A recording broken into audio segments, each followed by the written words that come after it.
broadcast. We're broadcasting now. Great. Welcome, welcome. Good afternoon. Thank you so much for joining us for the EPA's third webinar in a series of webinars for Red Kettle campaign. This one is corporate small business participation. So if you're here for that, you're in the right place. We thank you for joining us early. We said we'd get started straight up at 2, and that's exactly what we're going to do. So sit tight for a couple of minutes. We're going to let more people into the webinar, and we'll get started shortly.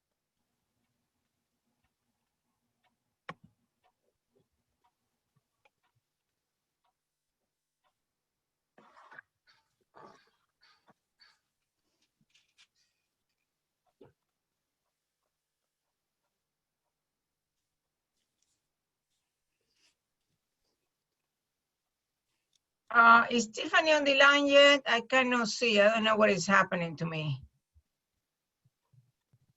Okay, she's not.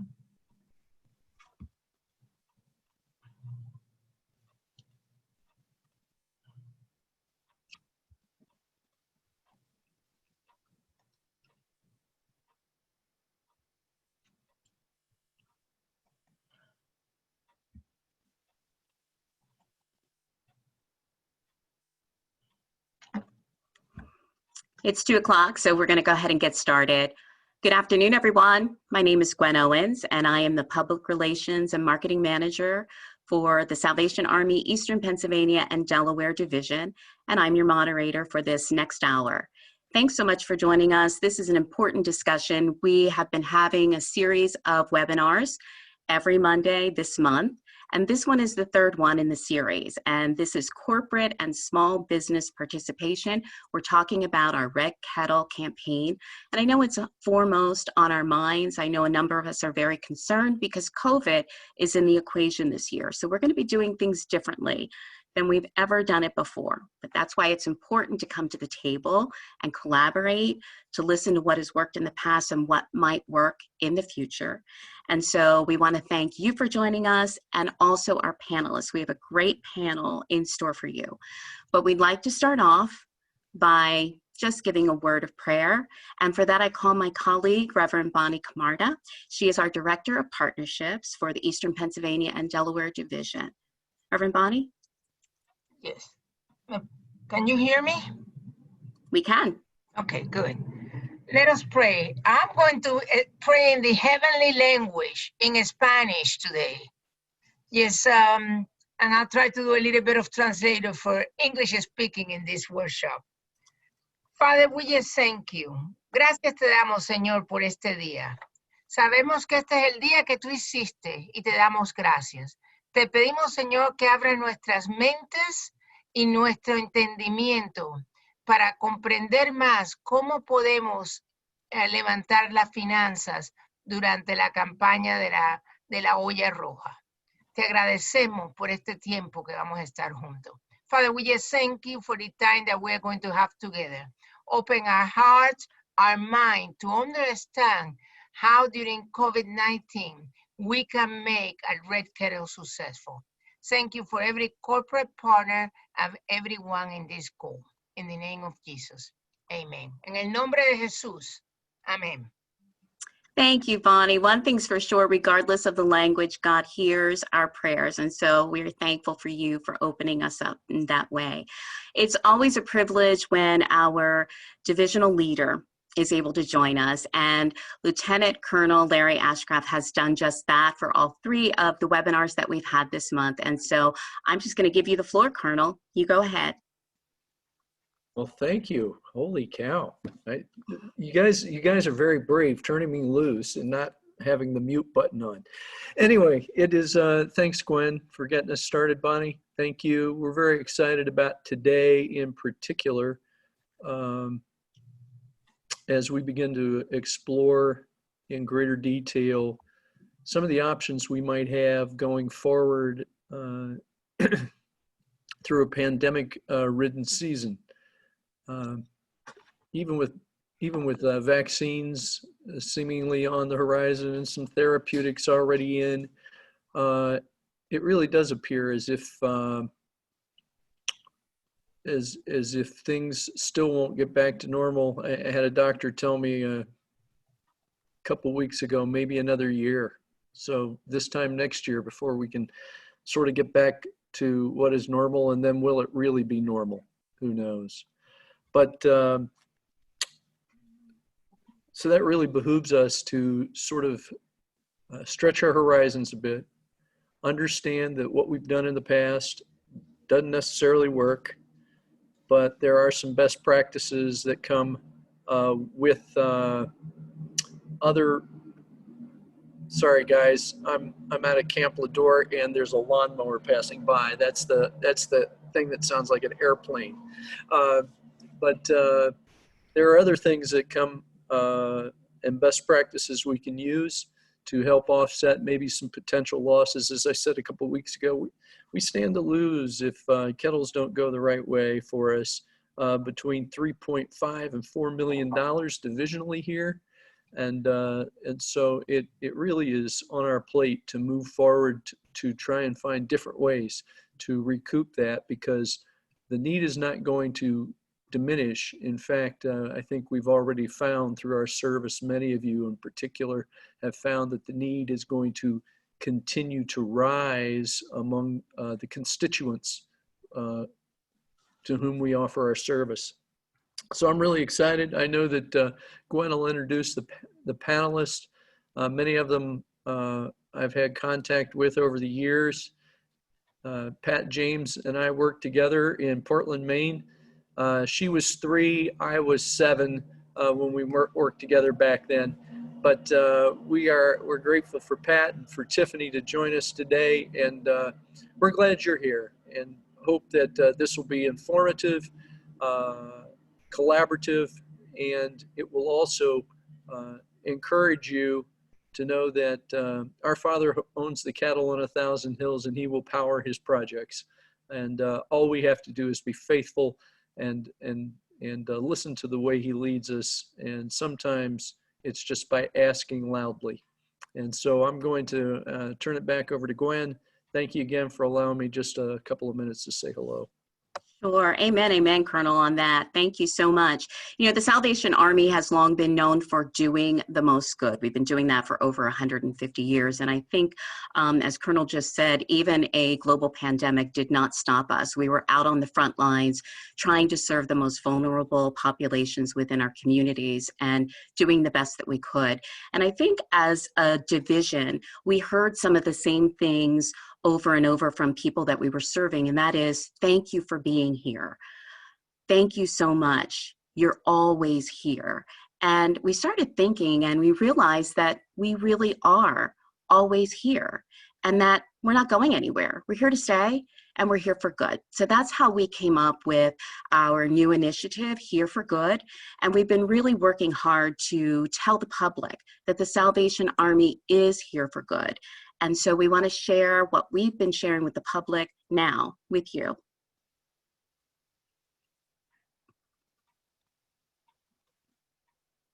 When disaster strikes, the Salvation Army is there. On 9/11, we were there. Hurricane Katrina, we were there. Superstorm Sandy, we were there. Puerto Rico, we were there.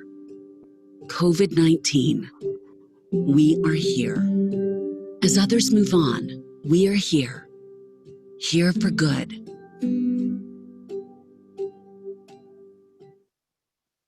Here for good. It is a powerful message, but it's a very real message. It's what we really do every single day. And so this session today is really important. Corporate and small business participation in our Red Kettle campaign.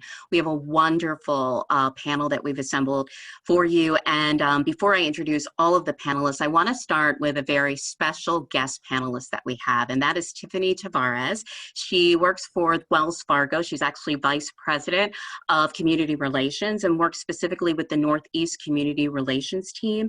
And Wells Fargo is one of our community partners. And so, Tiffany, volunteerism has always been so much a part of your life. And I think it's really neat that you can pair that with the actual job that you do each and every day. Can you just share with us what your role is with Wells Fargo, as well as this unique partnership that Wells Fargo has with the Salvation Army, if you could?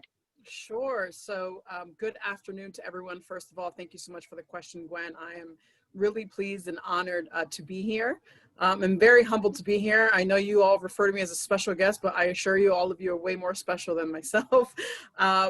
So yes, volunteerism is part of my job. I like to say that, you know, volunteerism, any type of philanthropic support, et cetera, that we may do is only a subset of the overall goal, which is, you know, I like to call myself like a chief relationship manager.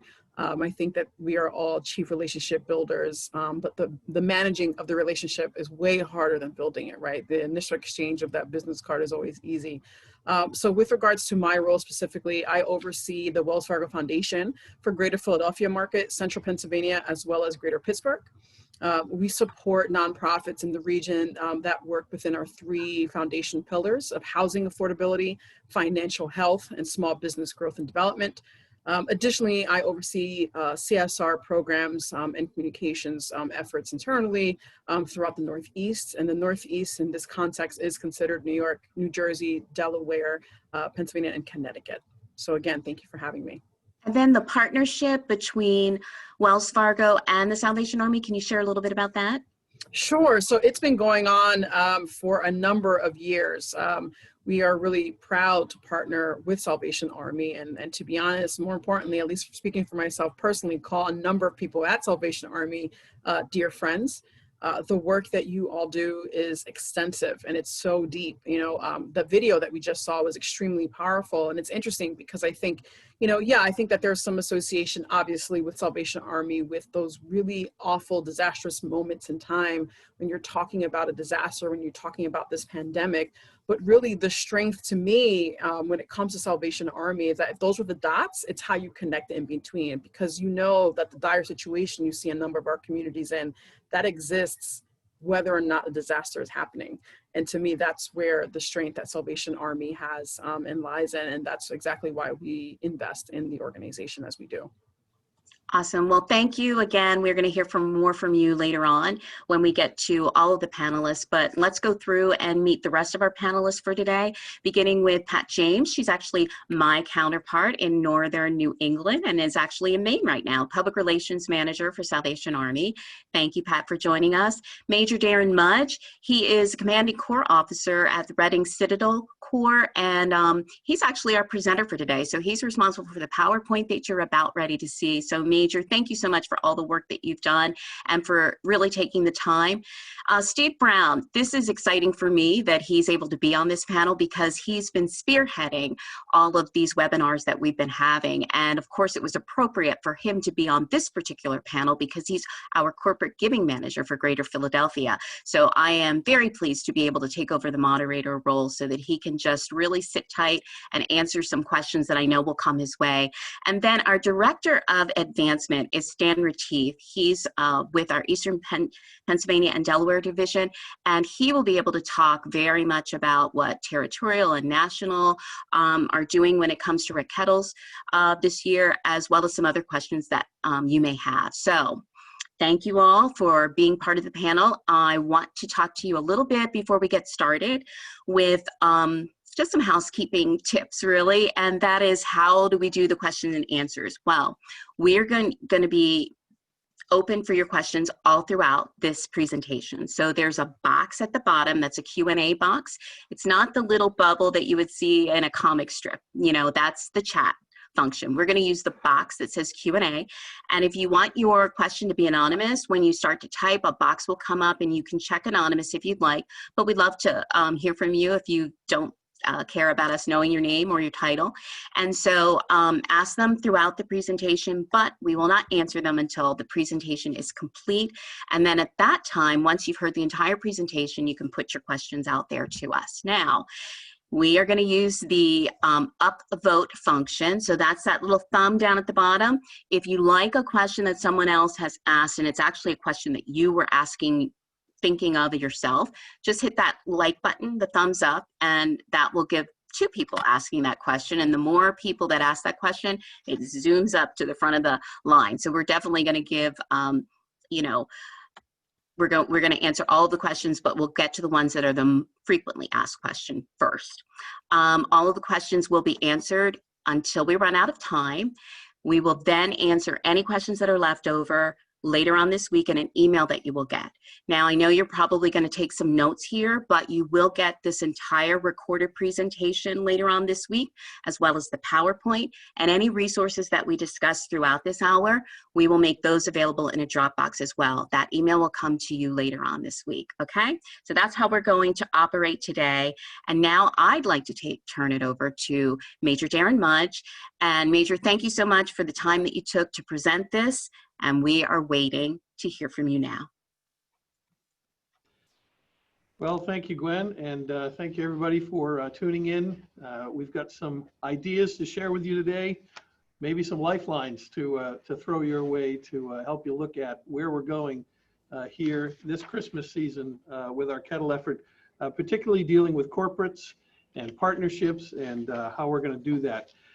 We've come to this presentation having sent out a questionnaire and a survey. And so this is a lot of these points that are brought up today in this presentation were brought up in the survey as a result of the survey of the questions you were asking, specifically about partners not being able to allow kettles and trying not to step on each other's toes as we're doing kettles between the core and the service units. So those are some of the questions hopefully we're going to be addressing today during the presentation.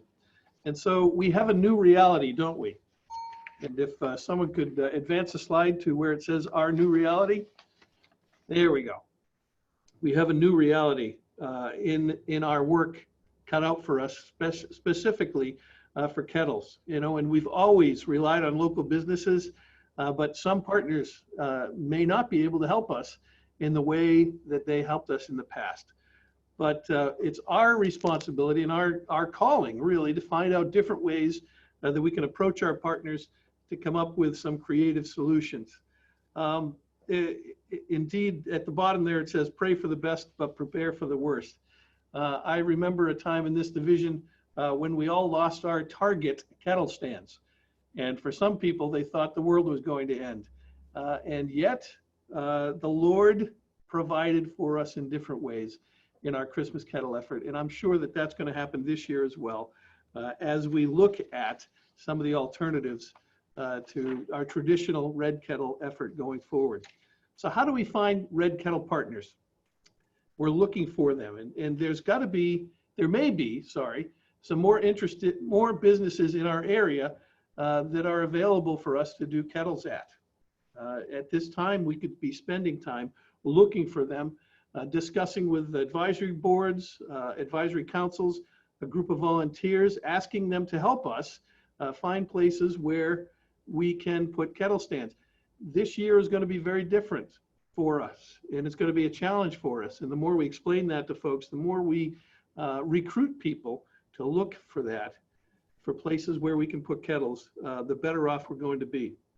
We have to ask our partners for this. We have to ask our boards and our councils for help with this, because they don't always know what our needs are. We can do online searches as well as the Chamber of Commerce with service clubs, local government officials, United Way. There's all sorts of places that we can contact to get ideas for new red kettle partners that we haven't had in the past. We need to look at the companies that we're asking, and perhaps they have some core values or initiatives that align with our core values in our initiatives. Perhaps they're very involved in the community, but have never thought about getting involved with the Salvation Army. There's ways of approaching folks that have a heart very similar to ours. We also have to be very careful with the partners that we approach, that their values align with our values. And oftentimes, there are some places that their core values don't always align with the Salvation Army, and we have to take those steps very carefully and in consultation with headquarters to make sure that we are keeping Salvation Army values at the forefront of all that we're doing. If we honor God in the work that we're doing, He's going to honor us in providing the resources that we need to serve our community. And so headquarters has worked on developing some outreach materials for us. There are some letters There are some emails and sample language in Dropbox for us that we can download and we can use in our appeal. And you may know that there's been a national emphasis on saving Christmas, and that's coming out. And it's important that we, as even in the core, take advantage of that and take advantage of the national advertising that's going to be going out, so that when people read our letter, they see the same language that they're hearing from national headquarters and advertisements and that sort of thing. It's always good to personalize those letters and those appeals to corporates using specific things that you're doing at your local core or service extension unit. We've been serving in COVID for the last 24 weeks here in Reading. And so we've got some good statistics that we're going to be able to help people relate to the Salvation Army and what we've been doing specifically in our appointment here in Reading. And so we need to also educate and empower our advisory organization in these appeals. They need to know the same thing that we're asking folks. They can also be very involved in contacting local corporates and local places of business, because many of them have contacts there. They know people in those businesses. And so it's good for them to be involved in this right from the beginning. And the follow-up specifically is very important. It's more than just an email or a letter that we send out. It's a personal phone call. And again, one of the things that we do here is we divide the list of folks that we've contacted between our advisory board members and ask them to make phone calls. First of all, the people that they know. We have a master list. They can go through and say, I know these 12 people, I'll make these calls. And if they don't know people specifically on the list, we just assign them. That way you've got board members who are community leaders making contact with other people in the community. And that often will go a long way in our appeal to get the assistance and the help that we need moving forward. So how do we approach possible partners going forward? We need to start now. We need to start writing, emailing, and explaining the effect of the pandemic, not just on the work we're doing now, but on the potential for our fundraising, especially coming towards a Christmas effort. It may not even be on their radar. They may not even be thinking about this right now. And yet it's important that we contact them the earlier, the better, with as many details as possible. And ideally, we'd like to do things the way we've done them in previous years, but understand that there may be some changes required. And be prepared, determine our options moving forward, so that you can actually make an offer if a group comes back to you and says, we're not going to allow you to do regular kettles, we're afraid of what's going on here, then to have your options right there available so that you can offer them right at the beginning. And don't go it alone. This is the time when we need to rely upon our advisory organizations, on our staff, on volunteers, on headquarters. They have contacts in our community, on government officials as well, and anyone else who might have some connections to business. Now, there may be some folks sitting here today saying, well, I don't have a board. That can be a challenge, but it's never too late to start building a board and finding community minded people to help you with this effort. And this could be an effort that coalesces around getting some new people involved with the Salvation Army, and that could be the nucleus of a board going forward. So having personal contact with folks in the community is so important. And we as officers can't do it all. And that's why we have boards, and that's why we have volunteers around us. We also need to ask the partners, for their suggestions on how best to collect money at their place of business. We have to be willing to adapt our model based on what they want. Now, we were stationed in York a number of years ago, and we went to Harley-Davidson, where they had a large plant and many employees, and we asked them if we could collect money there. And they said, this is a wonderful idea. We'll take care of it for you. Just give us the stand and the sign, and we'll take care of everything else. We'll do it on one day when we can hit all the employees coming and going on every shift. And they actually made up Kettle's out of Harley Davidson gas tanks. And those were hanging on our kettle stands with shields on them. And the managers actually manned the kettle stands for every shift change during one day. And we raised between $7,000 and $8,000 just in that one day of kettling. That was totally on Harley Davidson. That was their idea. Can we do this? Absolutely. It was less work for us.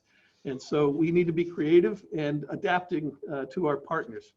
So how do we avoid overlap when we're doing these things? We have service units, we have core, and a lot of times our service areas can be very close to each other. We don't always know where they can overlap or where they do overlap.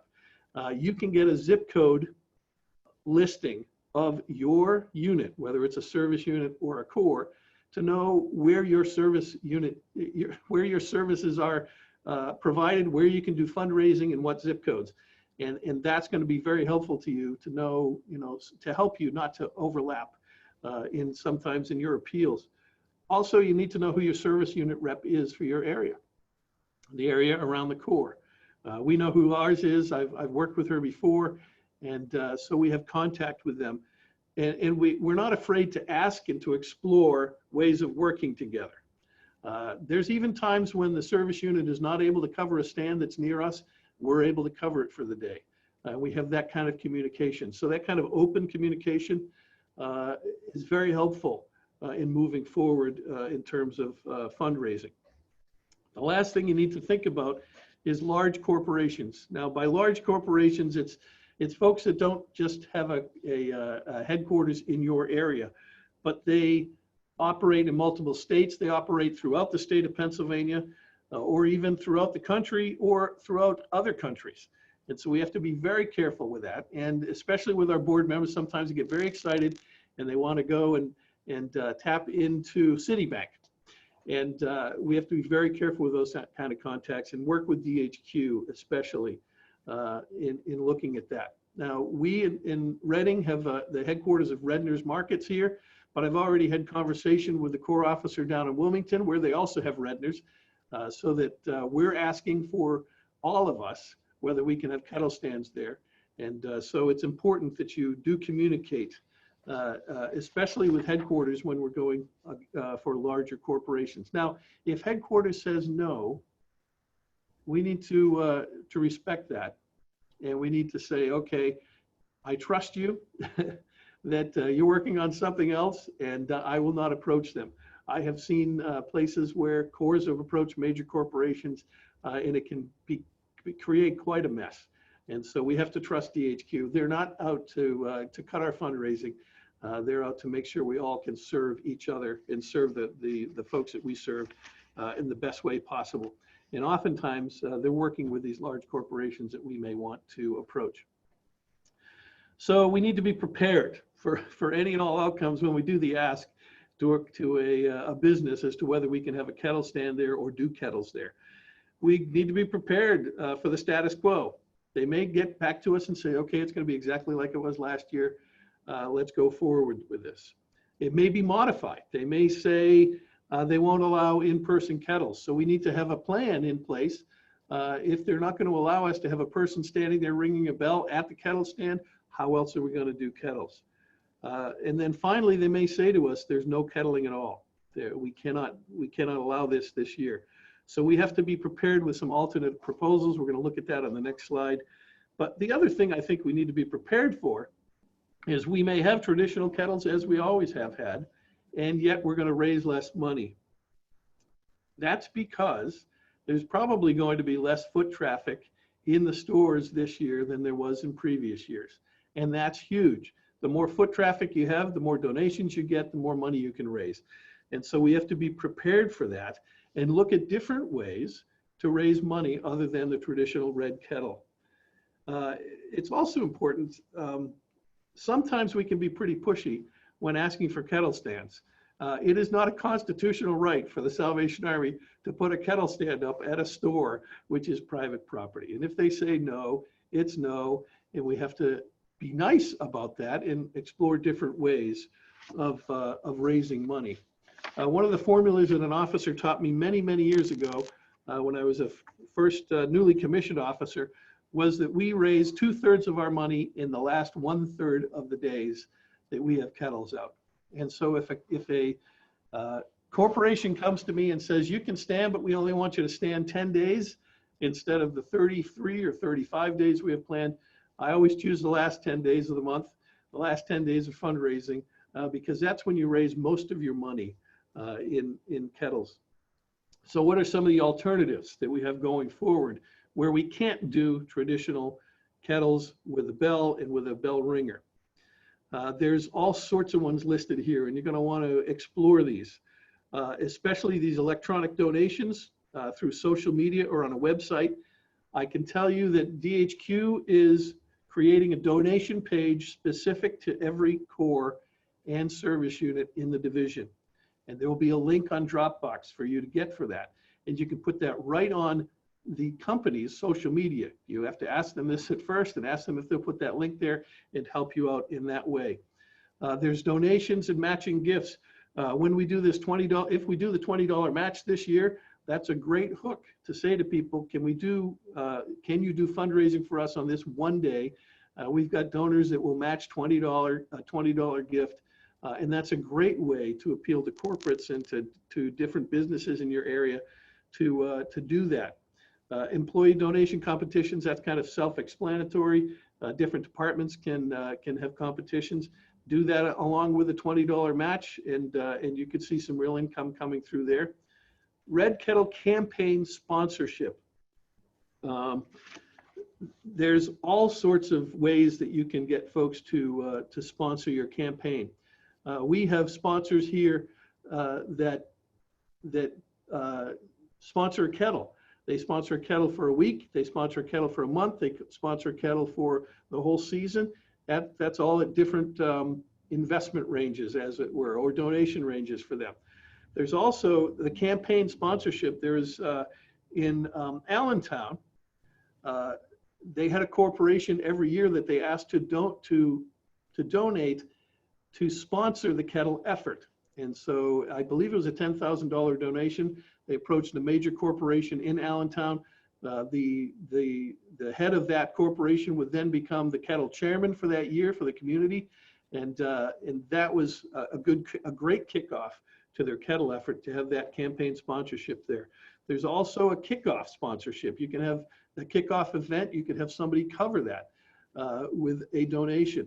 And also then you can enable them to have people there. You can have your advertising talking about their sponsorship and how much they helped. One of the things that we do here in Reading that we found to be very effective are counter kettles.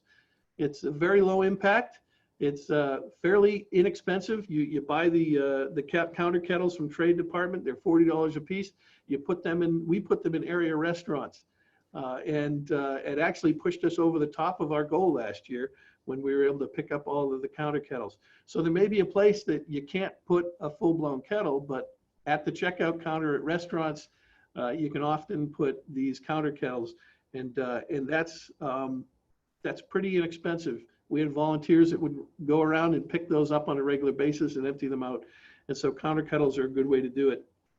And then there's foundation applications. Many times you'll approach a corporation or a company and say, we'd like to do our kettle effort. We'd like you to help us out here with this. And they say to us, our investment in the community comes through our foundation. And that's, of course, a lot of what Tiffany does. And so they will say to you, here's an application, fill that out and we'll look at it. And they have funding cycles and that sort of thing. But we also have great support at our divisional headquarters. Diane Billis there and the folks in the development department do some great work in applying to different corporate foundations on our behalf, and take advantage of that. Get your 10% out of that work that they can do for you at divisional headquarters. They're great support to us in that. So you go to the company, you say to them, these are all the different ideas we've got. What's in it for them? What do they get out of this whole thing? We can take their logo and feature it on our website. That's an easy thing to do. Again, they're setting up these fundraising websites for us digitally, so we can have that company's logo put there on the website. It can actually be printed out and put on kettles. We have signs that we put on each of our kettles when they're sponsored. And we have the logo put on there and the name of the company put on there so that people go buy that kettle and say, oh, that kettle's been sponsored by Sheets or by some other company in the area. You can also do social media updates. You can acknowledge their donation on your social media. You can take a photo and you can post it there. Just one thing, when you're taking photos of these companies, their logos, and our kettles, make sure that your kettle worker is dressed well and looks good and is doing a good job, so that when we post those photos either on social media or in an email and a thank you email to the company, that looks good and the people look good, and we're not embarrassed by the people we put out there. You can invite their representatives to your Red Kettle kickoff event, and Glenn will do all the press releases and include them in the press releases that they prepare for us there. So let me summarize some of the things that we looked at these past few minutes. We need to communicate, and we need to communicate clearly and often, and let people know the challenges that we're facing going forward. And we can't do this on our own without the corporate partners and local business partners supporting us and getting involved. That we need them, we need their help, we need their support as well. And demonstrate our value to the community. We're here for good. We've been here for a long time. We have served for a long time. We're going to continue to serve, but we won't be able to serve as effectively as we have in the past without these folks' support and helping us. Think out of the box. Empower people to make decisions, to take challenges, to take risks and to take ownership. We had a college fraternity that approached us at Christmas time in York and had a very unique way of raising funds for the Salvation Army at Christmas time. I won't go into that here, but needless to say, they did some great work and raised some great money for us. We didn't plan on that. And yet they said, here's what we did. We'd like to support the Salvation Army. There are colleges and fraternities all over the place that are looking for ways to get involved. Let them do it and let them go with it. Know your own limitations. That's so important. If we say we're going to do something, we've got to do it. I always find it's best to under promise and over deliver. And if we can't do something, say we can't do it. Our credibility as a Salvation Army takes a lifetime to build, and just one experience can really destroy that and hurt that in a community.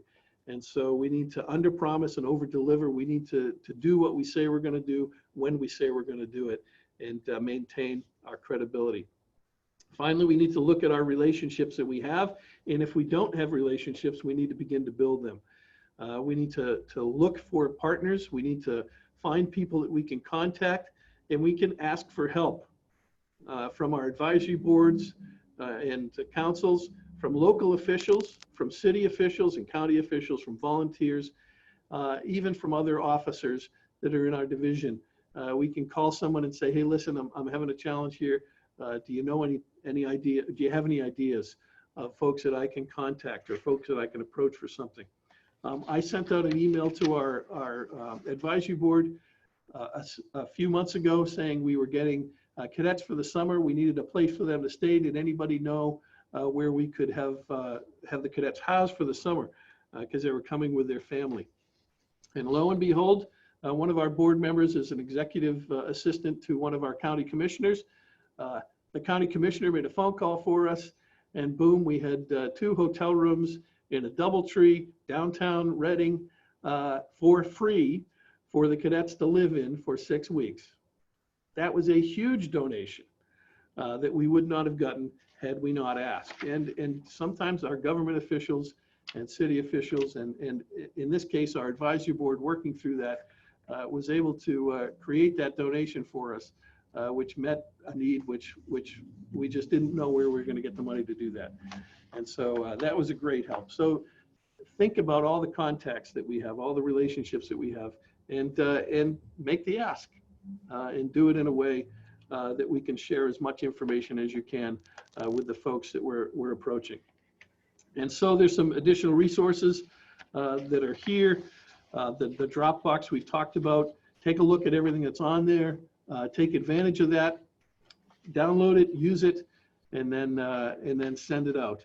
And then, of course, we've got some great staff at headquarters. And just the fact that they're here supporting this seminar and doing these seminars each week is a testimony to the work that they're doing and the dedication they have to helping us in the field to do the most good and to help as many people as we can in the future.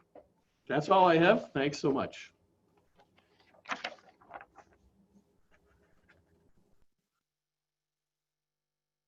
You're muted, Glenn.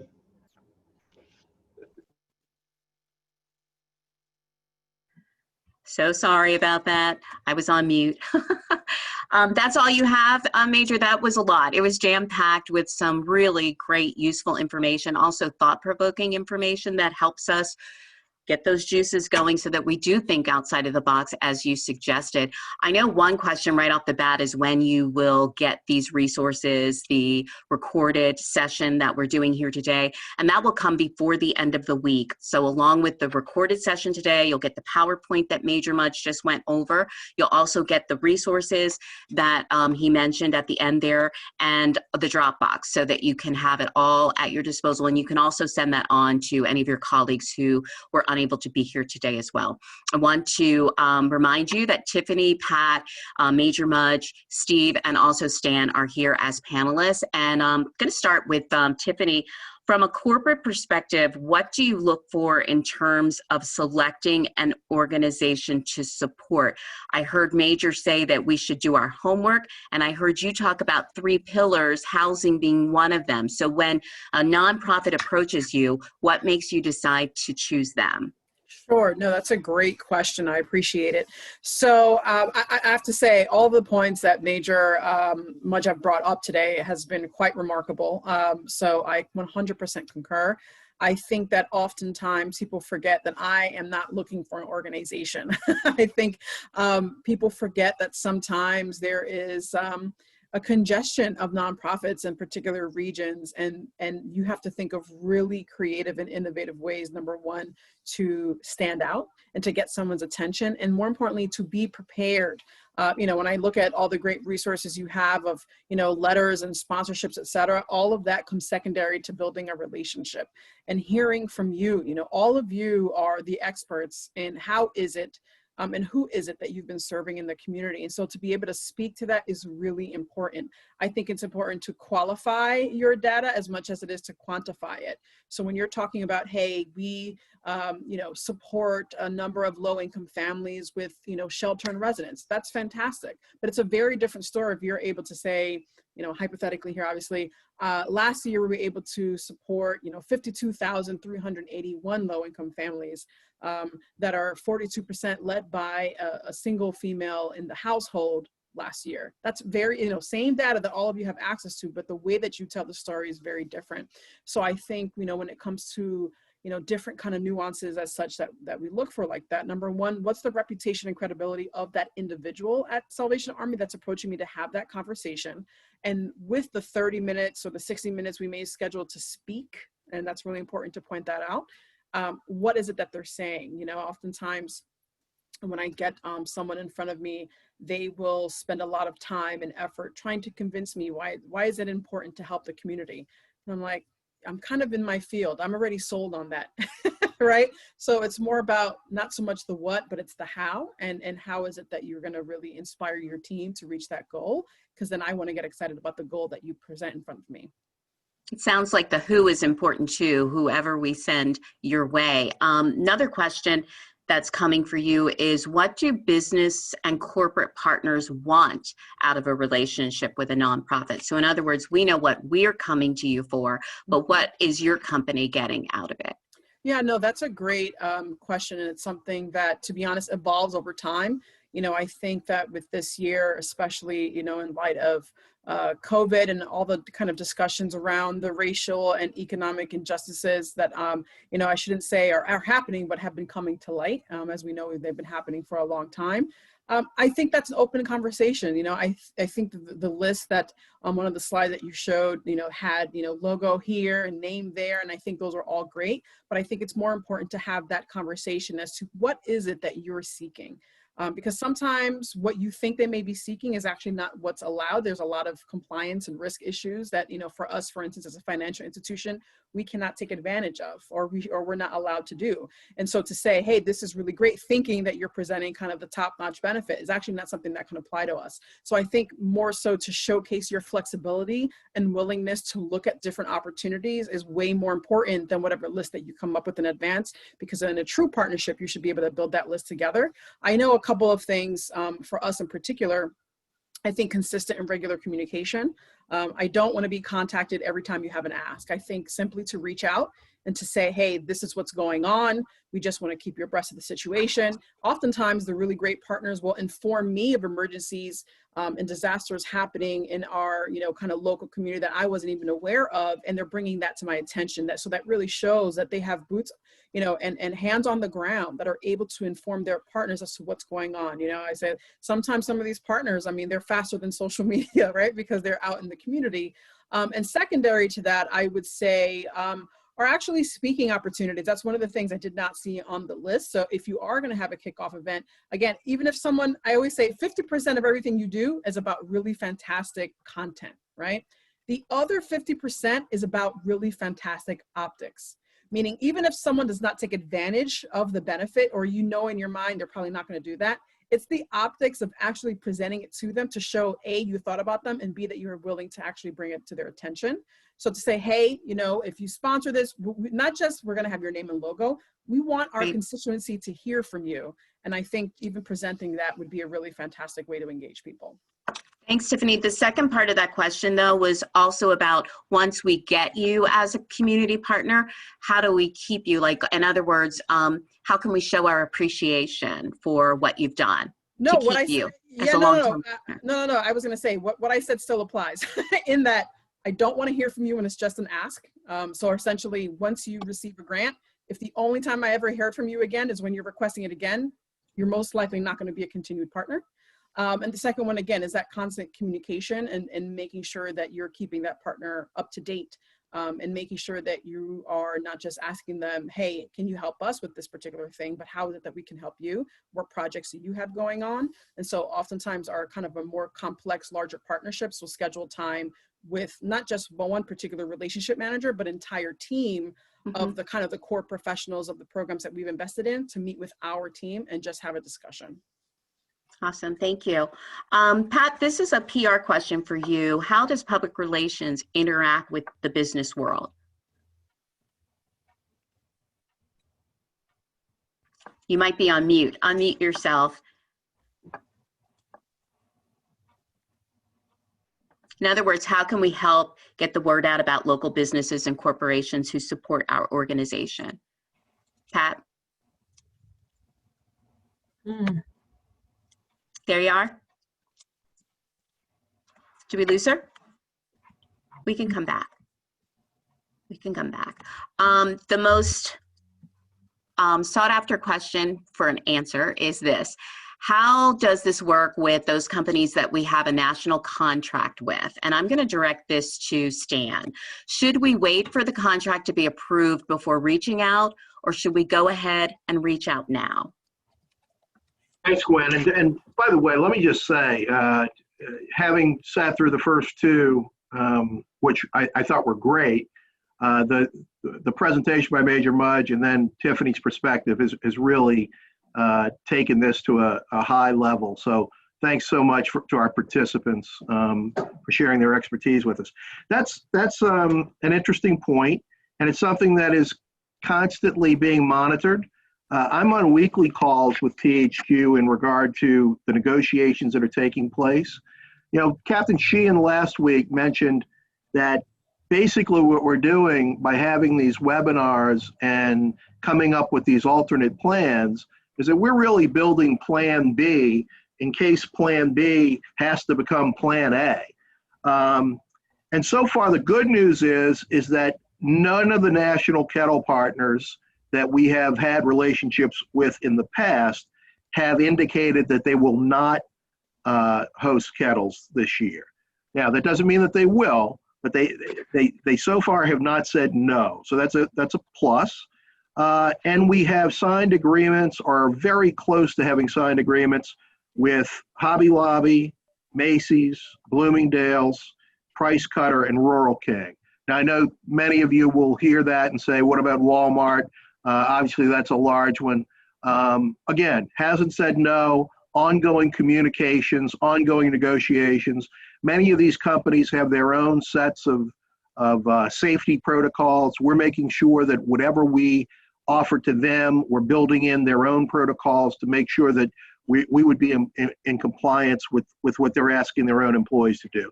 So sit tight, more to come, hopefully more to come soon, but also continue to plan, because just in the event that plan B has to become plan A, we want to be prepared.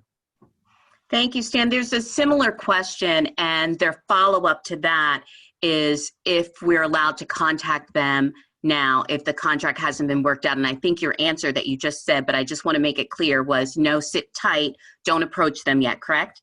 Yeah, pretty much similar to what Tiffany was saying a little bit earlier. We don't want to overwhelm folks.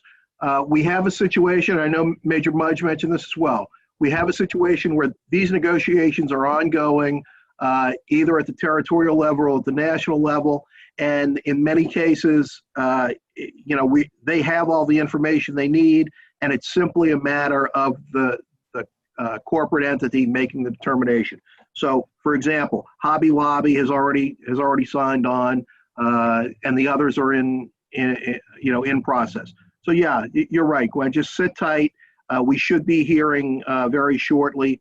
Of course, it all depends upon how things progress or digress with COVID, but we will do the best we can.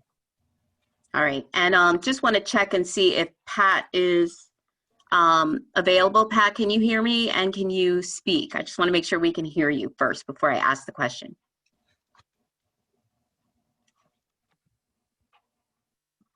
No? No? Okay. All right. Let's go to Steve then. Who should we reach out to at there you are.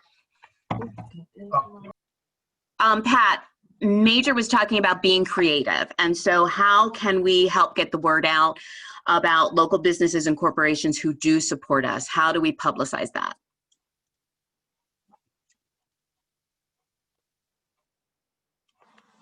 Okay, we're apparently having technical difficulties there. So Steve, I'm going to go back to you. Who should we reach out to at THQ for help or questions? So Gwen, what you'll see on this slide and on every other presentation that we've done so far is a sort of a generic email address that we've set up that goes directly to our DHQ staff. It's that EPA-info at usc.salvationarmy.org. Again, you can find it in all three of the presentations so far. So that doesn't go, to a specific person, just because sometimes it's difficult to keep track of which people you're reaching out to. So that one is always just a great bet if you have any questions under the sun, whether it's corporate partners or otherwise. But typically for these types of issues, it would go to our giving department, where you would then be contacted with somebody who does have a direct relationship with the companies that we work for. You'd be able to get some inside information about where we stand with those relationships, and we would put a plan together with you, just to make sure that you, understood what your options were, the best way to approach the companies, the best way to make sure that we were involving everybody that we needed to, in order to streamline all that communication to the best of our ability. Thank you, Steve.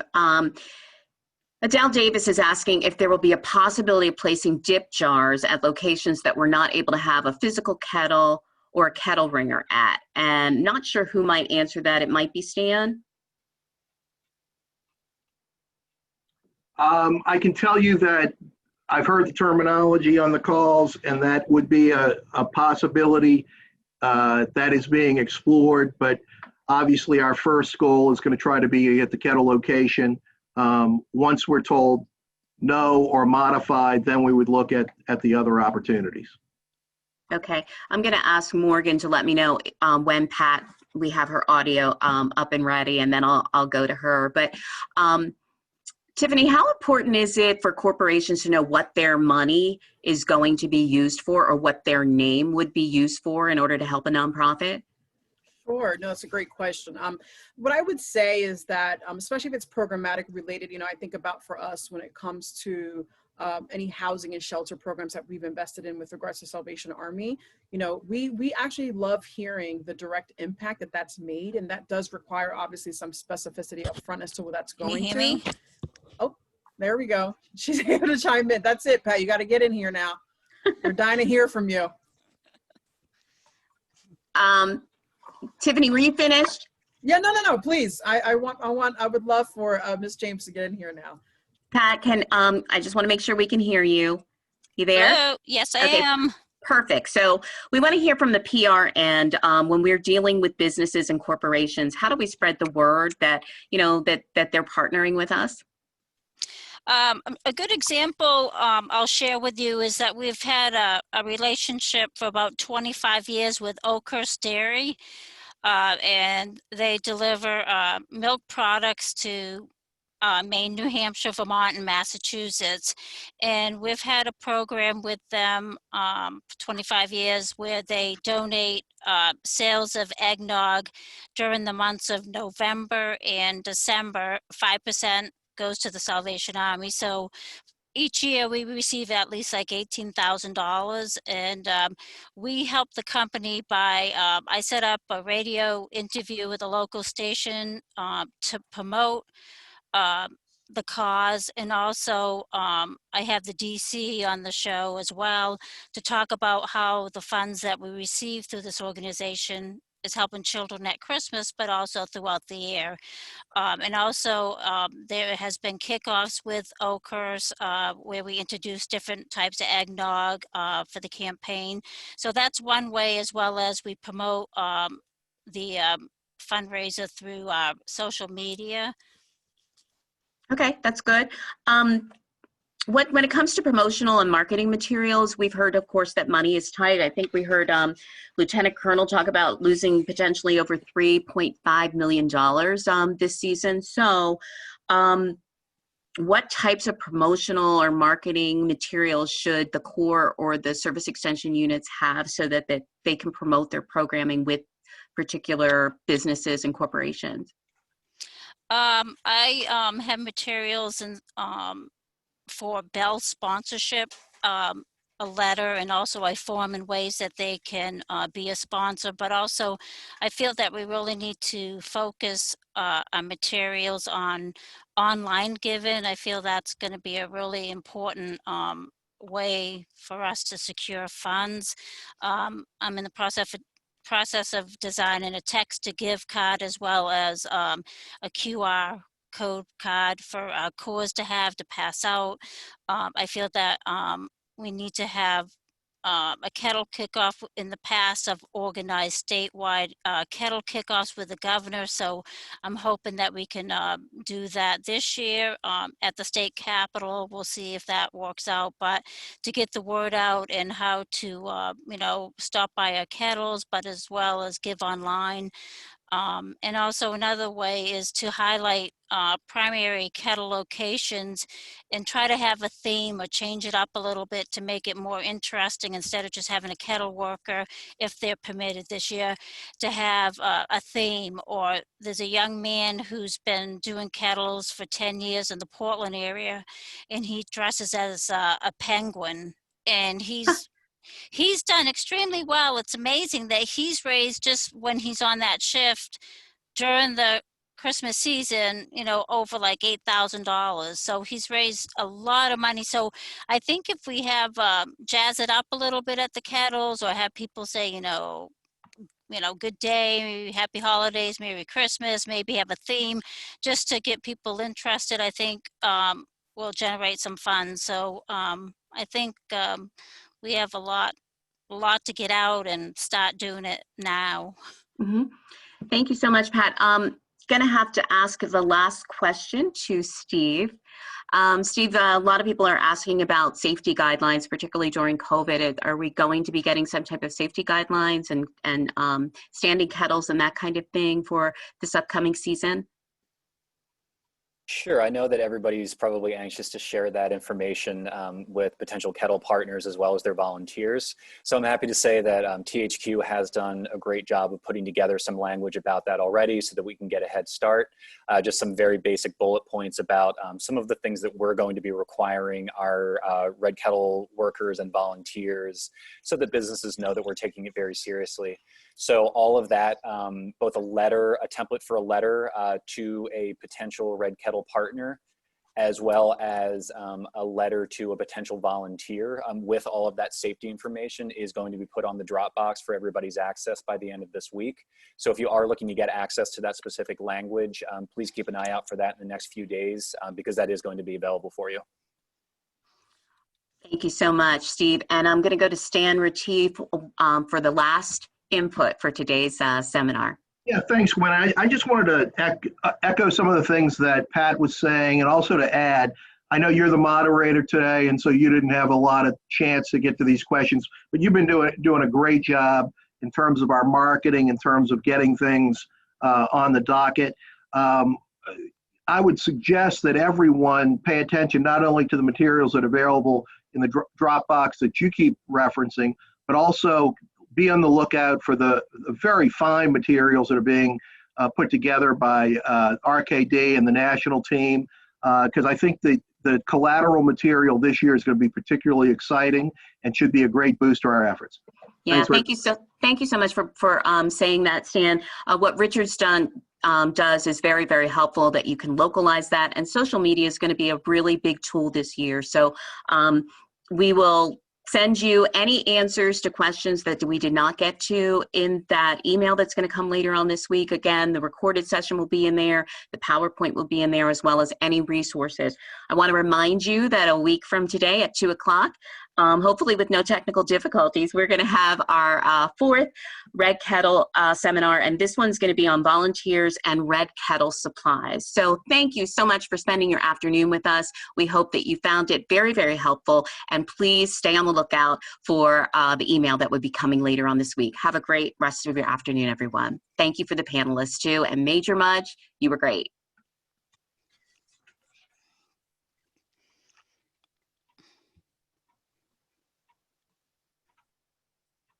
Bye. Bye. Pat, glad we can hear you now. I don't know. It's really weird that my, was my photo even up there? Wasn't up there, was it? When I spoke?